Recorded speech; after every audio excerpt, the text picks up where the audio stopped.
Hi guys! Good day everyone! Once again, andito na naman tayo at pasensya na kayo kung ngayon lang din tayo muli nakapag-upload. At update lang pala itong content natin is update regarding sa interview this coming 17 ng January.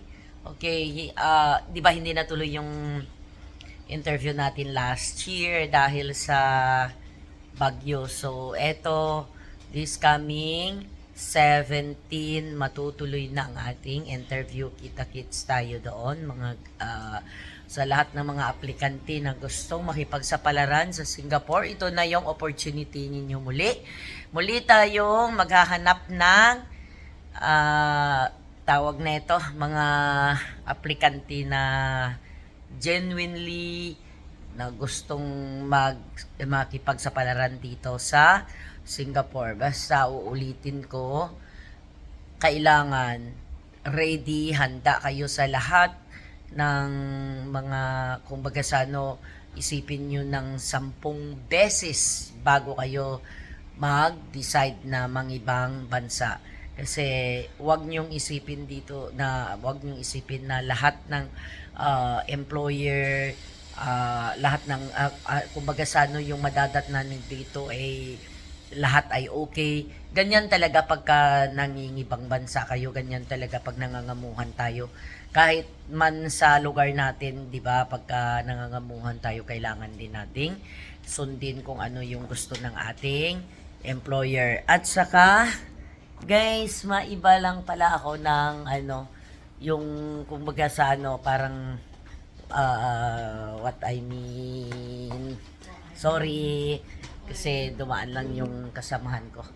So, ang ko lang, ang isa lang ang ma-advise ko is dito sa Singapore, basta gusto mo lang yung yung kung gusto mo lang na makatapos ka ng iyong kontrata, makompleto mo yung contract mo, patient lang talaga.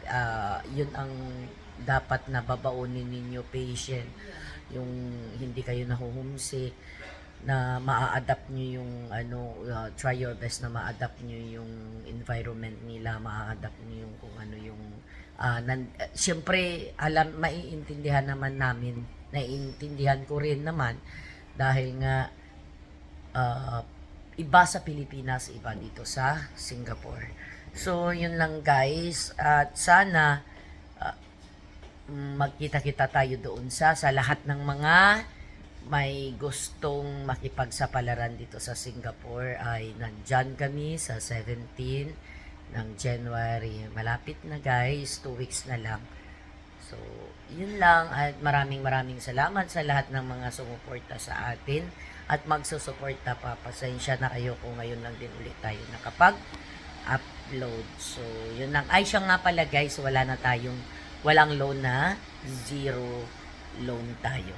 Walang loan, pero PM lang sa lahat ng info, PM nyo lang kami at para mabigyan ko kayo ng more info. Maraming salamat and God bless everyone. Bye!